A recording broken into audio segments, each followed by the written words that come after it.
Tonight I'm going to tell you about a death witch, but not just one death witch, two death witches. Now, our death witches come from the TV show Wicked City, and if you haven't seen that TV show, I don't know what to tell you, you're really missing out. But our death witches, Claudette Lenoire and her daughter Camille, are easily two of the most powerful witches that I've seen in modern witch TV. And that's saying something considering we have the Mayfair witches, Sabrina, Charmed, a lot to go off of here. But before I get into it, it's Black Witch Month, which means that for every day during the month of February, I'm going to be covering a Black supernatural. Last year, we stuck to the witches, but this year we are expanding our range and going with all kinds of supernaturals. Now, for those of you who have never seen Wicked City, this TV show follows a group of women navigating witchcraft in the world around them. This means that there's heartbreak, love, insane power feats, and the hijinks that come with it all. So again, if you like TV shows like Charmed, you might have a couple of those vibes in this TV show. To me, this TV show feels more similar in nature to Domino Day, or I guess Domino Day feels more similar in nature to Wicked City. We have forbidden magics, we have a council or a hierarchy, we have an insane gamut of magical users, and an increasing amount of ability as these witches learn and grow through their powers. Now, again, when I say there are hijinks in this TV show,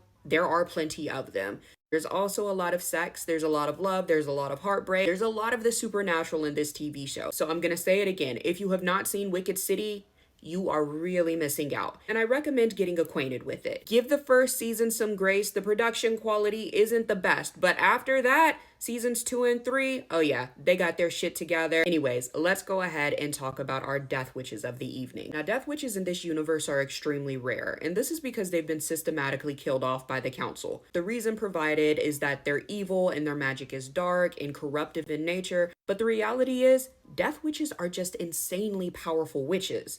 In fact, they're so powerful that their existence threatens the council altogether. Now, unfortunately, because the council holds these beliefs, they authorize the extermination of dozens of death witches and their families, and this leaves very few at the start of the show. In fact, the only reason that the death witch in question, Claudette, was allowed to survive is because her and her sister Caden were found at a younger age. Now, because they were found at this young age, they were malleable, which meant that the council could raise Claudette in particular to do death magic in the way that they saw fit. So basically, they weaponized Claudette. Now, as Claudette got older, she became more influential. They eventually gave her a spot on the council herself. And this was a very proud moment for Claudette, only exceeded by the birth of her daughter. She was excited to be a mom. Now, on the day of her delivery, Claudette was surrounded by fellow council member and best friend Tabitha, a very powerful witch in her own right, and another witch who acted as the doula. But as Claudette was giving birth, she ran into some complications, and unfortunately, the baby passed away. Now, in grief and in shock, Claudette did the unthinkable.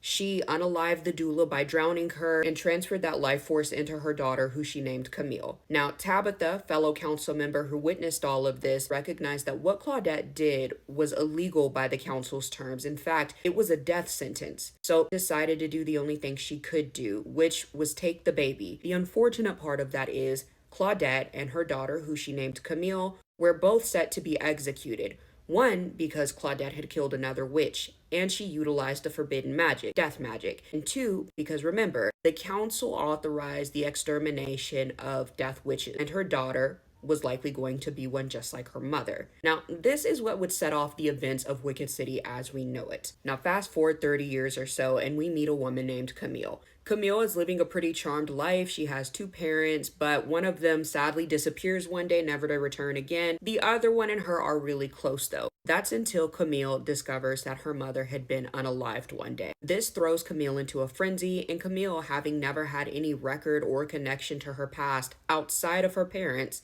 had nowhere to go. So she starts piecing clues together to try to figure out what happened to her mom and why her identity is so mysterious. And this is when we find out that Camille is a witch. She wanders into a shop, and this is when she meets the coven of other witches that would help her along the way. And that includes a witch named Jordan, who's a sensory type, a witch named Mona, who has the ability to use electricity, a witch named Charisse, who's a glamour. We also meet Angela, a genius witch who has the ability to use her knowledge of chemistry to make potions, but she also appears to have the ability to manipulate plant life as well, using that ability to make some very, very powerful. But it's in meeting these women that unlocks Camille's full potential, because a spell to see if they can make each other more powerful and unlock Camille's actual powers, which are still unknown at this point, results in a whole lot of chaos being unleashed upon the witches and the city of Atlanta. This is when we also learn that Camille, who we thought was isolated and alone, is insanely powerful in her own right. Of course, we know that she is her mother's daughter, but what we also find out is that not only does Camille have her own individual powers,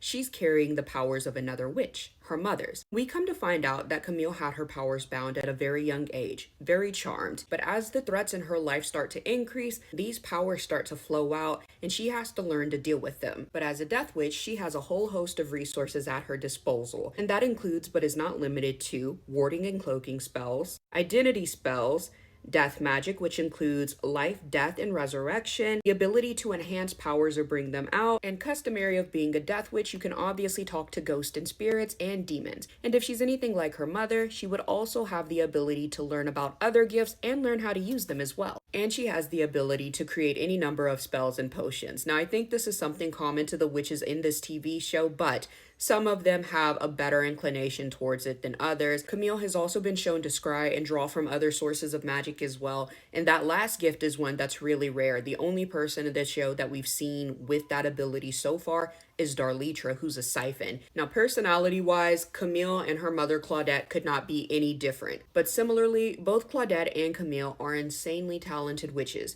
They possess this rare magic, and they show a high aptitude of using magic in a way that not many other witches in the TV show do. Now, strangely enough though, towards the end of season 1, something weird happens. Camille disappears completely, and it was later revealed that her mother helped cloak her identity. However, as things go, the city of Atlanta is very small, and there have been reports of witnesses seeing Camille around the city. Some say she might have even moved into the Tyler Perry universe. So if you haven't seen any of Taylor Polidor's other works, go ahead and check them out. She's a phenomenal actress. Again, I think anybody who watches Wicked City would enjoy this TV show. And of course, if you have already and you love this TV show, or you don't, drop it in the comments. And if you're interested in watching it, I have a short clip that I'm gonna play just so you know what you're missing. So let's go ahead and watch the clip. Something or someone is coming.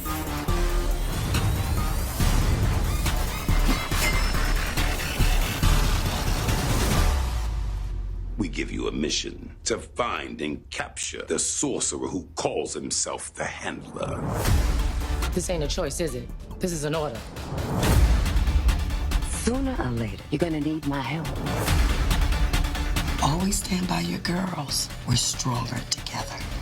She's dangerous. Sweet revenge.